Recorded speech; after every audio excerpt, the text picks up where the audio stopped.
What? Why? Oh, Why are because you you're doing starting, right? Well, I'm live now. I'm already talking. I think I'm full of it. So for everybody in the room, that's one person, by the way. It's Josh. What's up, Josh? What's up? How you doing?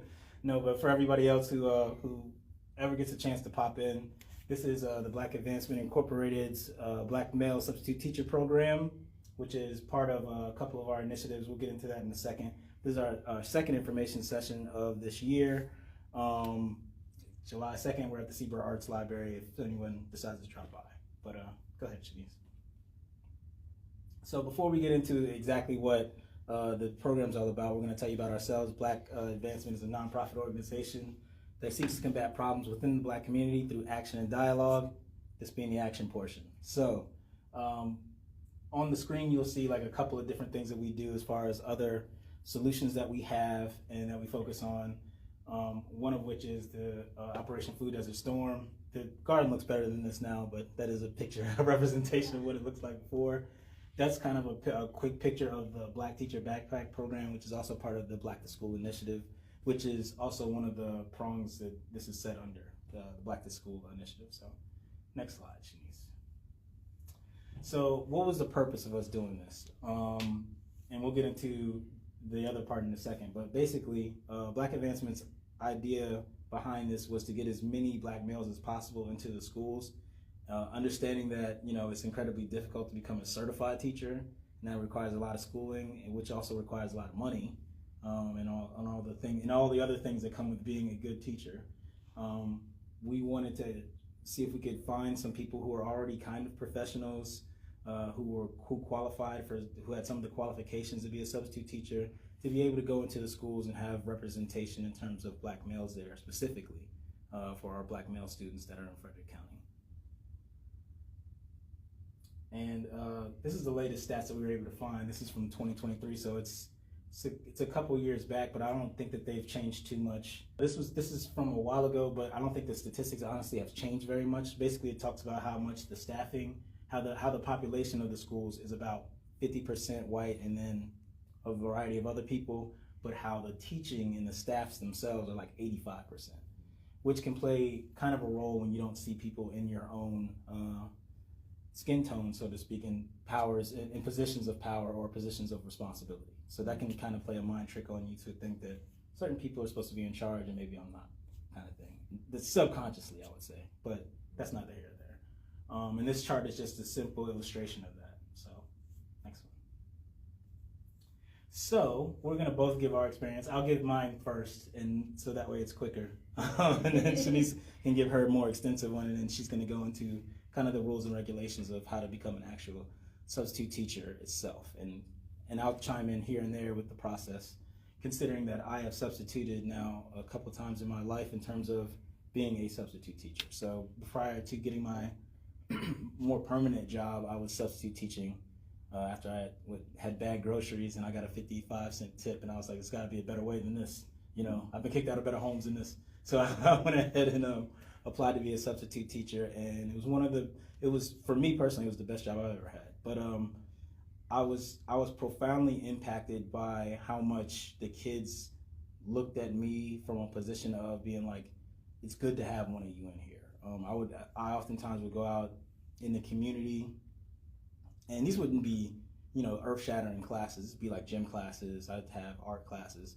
But the Black students, particularly the Black male students, if they saw me anywhere, Mr. Goodman, oh my gosh, hey, how you doing?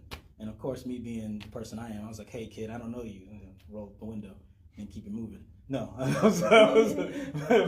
no, they were cool, and it was like really nice to get to know the kids. And I remember when my permanent job came through, and I just didn't think I had time to be able to substitute teach anymore, that one of them ran into me in the store and was like, so when are we going to see you? When are you coming back? And I was like, I'm not going to be able to come back. And he was just like, oh. And that kind of broke my heart a little bit, just the way that he reacted to it, because it was kind of like, I didn't realize that, that meant that much to some of them. But representation does mean a lot, specifically in those positions. And there were a couple of other scenarios that if the conversation goes that way, I could get into, of why I think they may have felt the way they did and how I was able to relate to them really well. And in some cases, it kept them out of trouble. So with that being said, I'll pass it over to a more professional version of this. Shanice, go ahead. I'm a teacher for Frederick County Public Schools. So, but prior to teaching, I substituted. I substituted all over the county. We have such a large county. But my experience, it kind of helped me get my foot in the door as a teacher for FCPS. I taught in Baltimore City prior to that. And then it took some time off and got back into the classroom to sub. It wasn't a bad experience, and I just came to learn that, kids are kids everywhere. I subbed in elementary and I subbed in middle school. I did not touch high school, but I do high school. I do high school. But yeah, you can't negotiate with those little kids. You can't negotiate at all. So I did both. I did it for 3 years, I would say, and then I transitioned back into the classroom. So overall, it was a good experience. Like you said, you form relationships, especially if you are at a certain school, because sometimes the school can just say, hey, we want this sub, and then you form relationships with the kids. You see them after school, you see them in the community. So not only a long-term sub, but it's like you're an in-school sub. You can be like an in-school sub at that certain school. So it used it to help me kind of get a foot in the door. And then being African American, the kids were always excited. Oh yeah, we got a black sub, or I remember a couple of girls she's, oh, I wish you were a real teacher, So, so it's always a great experience to be a substitute and to come in and make a difference in some of the kids' life. We actually had at our school, we had a black male sub, and he won substitute of the year. Yeah. Yes, he did. So he won substitute of the year this year, and he was one of the most popular couldn't even walk out of the door without kids just clouding him and giving him a hug. He's elementary school, so very rare in that case too. That's the other thing. It's for males in general don't do lower grades, which is another thing. I don't do lower grades either, so I'm not trying to say that I'm any different, but they just don't gravitate to that. So if you get more males into those black males in those situations, that would be probably really, really big. So so great experience. I'll recommend it if you can go in and just for a couple of days out a week, or 1 day, or 1 day a week, whatever you can, or every 2 weeks, whatever you can, just go in and sub. So this is the state of Maryland requirements to be a substitute. So you must be at least 18 years old. You must have a high school diploma or equivalent. You have to be able to work in the United States. And you have to do a background check, which includes fingerprinting and all the abuse, all the things. So they know you're okay to work with kids.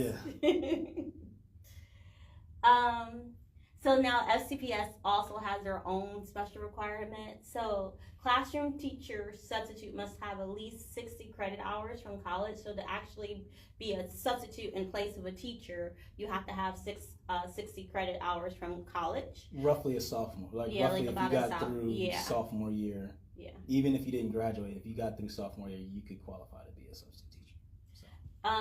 For special education instructional assistants, or SEIA, you just must have a high school diploma. And basically what that is, you're somebody's person for a day. So if a kid has an IEP or a specialized program, you can assist them, if they need assistance during transitioning from class to class, or if they're in the classroom, you are the person that provides their needs for that day, because the person that would normally be the assistant is out for the day, so you are that person crutch for that day. I've done that as well, as a long-term sub position. I was in 8th grade, was with one kid all day, and I was his crutch. I helped them with if he needed his calculator, or if you need someone to write for you, you have scribe. So whatever their IEP says, you are their person for that day. Explain what an IEP is real quick. IEP is individual education plan. So individualized education plan, which is basically if a student has special needs, is what helps education to make education accessible for them. Yeah. And then substitute must be able to work at least 20 days during the course of the school year to be eligible for rehire the next year. Some people in here may not get rehired. I'm not saying that I don't substitute, even though I am a substitute. Let's just keep going. Yeah, this and is you live. know, just I can't do that. I'm off record with that after this. All right, and this is the pay scale. So this, since I substitute, this is a lot more than when we got paid. Yeah. So for a substitute SEIA or pre-KIA, pre-K means you're the assistant for pre-K teacher for that day. You can make $16.81 an hour. Then for daily substitute teachers, you make $22.73 an hour. And if you're a long-term sub, basically that means the teacher is going to be out for an extended period of time and you're taking over that class. Yeah. You can make $24.16 an hour. Think like medical issue or pregnancy. Yeah, pregnancy or whatever. Family issue. Family issues. They could whatever. be out. I actually had. I wasn't a long term, so I was like a midterm. A midterm sub where I did a class for like 2 weeks because he had surgery. The guy had surgery on his like leg or something like that. So, you know, stuff like that. All right. So, how to apply? So you'll go to. I'll show you actually how to do this. So you'll go to FCPS Careers. If I click the link, should work. It should work. All right, cool. And this is, last time the sound didn't work, but this is a message from Dr. Sergo. You want to try it? Yeah, we can try it, but so hopefully the sound works. Yeah. Well. We have to see, maybe it's on the side of the... It's down in Frederick County Public Schools. How'd you read? In my role as the Chief of Staff, I have the opportunity to also lead and supervise the Office of Human Resources, which is one of the best places to be. We are so glad you're here, and we're glad that you want to be a part of Frederick County Public Schools substitute team. Your role as a substitute teacher is incredibly vital. It allows us to maintain the continuity of programming and services that make sure that our students and our schools thrive when there are disruptions or interruptions to staff attendance. Thank you, and know that we are here to stand with you every step of the way as you navigate this new experience. We appreciate your commitment to education, to our children, and we will hope to provide you with all the resources and information to ensure your success. As a substitute teacher, you're going to have a very unique opportunity to make a meaningful difference in the lives of students. And one of the best things about being a substitute teacher is the chance to bring a fresh perspective to the experiences of the classroom. You'll be able to enrich student learning by offering diverse teaching opportunities, and you'll also get a chance to bring your best self every day to the lives of our schools. We know that you'll do that as you embrace flexibility and creativity along the way. You'll also have the opportunity to choose your assignment. That's what we're allowing you to balance your work and substitute teacher with other commitments that you might have in your life. Last, the variety of classroom and age groups that you'll interact with as a substitute will provide you with a rich and rewarding professional experience. This will also make you more adaptable and hone your teaching skills. So we hope that you'll not only join FCPS as a substitute, but stay here for a while, becoming an employee and contributing to our ongoing pursuit of excellence and better for all of our schools. Thank you for being here, and thank you for all that you do. P.S. That was not my voice. So you'll click apply now, and then this is the same thing we have on our or on the slideshow. I mean, you know, some people have the golden arches. We had the golden arch. Never mind. But yeah, that part is before we get to the last slide. That part is very important. So the thing that allows me to get away with being a substitute, even though having a full-time job, is like my job schedule is set up to where every 2 weeks I have 1 day off because I work 9 hours instead of 8 hours, right? And I'm scheduled to work for 40 hours within a 2 week time period. So therefore, one random day, I'm able to just stay at home. Now I can still stay at home if I want to, or I can choose to go and substitute for a class. So for me, it works out well. For other people, I mean, if you have like, I wouldn't say a night job, but a job maybe where you work from I don't know, like a part-time job, or you work something else, and you just want to have something where you can have a steady income or other steady incomes or other income flows, and you want to help make a difference, it's a good idea. It's also that you're not going to be there necessarily all day. Not necessarily. You can sign up for jobs that are 2 hours long. You can sign up for. The teacher has to go to the doctor's appointment. Yeah. Quick and... So one of the jobs that I actually went to this year, the teacher, it was, I forgot what holiday. I want to say it was Valentine's Day, and her son, who was like 5 years old, they had one of these Valentine's Day parties, and parents showed up, and she was like, I want to show up to that, right, as a teacher. So she put in for it, and I did her class. She ended up coming back right before the class was over. As you know, high school classes are like an hour and a half, so she was gone for only about maybe an hour and like 20 minutes. She came in the last 5 minutes of class or whatever. But it's like you can take little assignments like that, or like we said before, you can become like a long-term sub.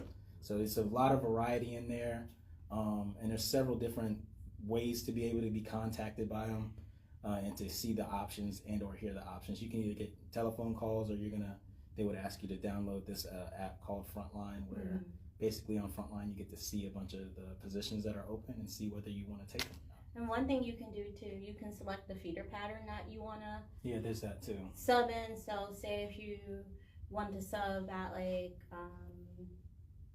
Tuscarora feeder pattern or Monocacy feeder pattern or any other of the feeder pattern close to where you live, or you want to sub further away, you want to go to the Brunswick feeder pattern or any other thing, you can kind of choose where you substitute to. So, and they will only give you calls from that particular area. And you can, I mean, like I said, like you can choose which schools you want to substitute for. Like if you have a certain thing against a certain school for whatever reason, where you're like, oh, I'm just not going over there. You could make it to where you don't ever have to go over there if you wanted to. But you know, kids are kids. I guess now we'll go to the question one. All right. So do you have any questions? Do you have any questions? Yes. All right, cool. Well, I mean, like that's our presentation. So for anybody who ever chimed in on live, which I don't think they did. You have some comments. It says show comments. I'm not showing those things. All right, we're out of here. In the street looking for a brighter day. The revolution will not be televised.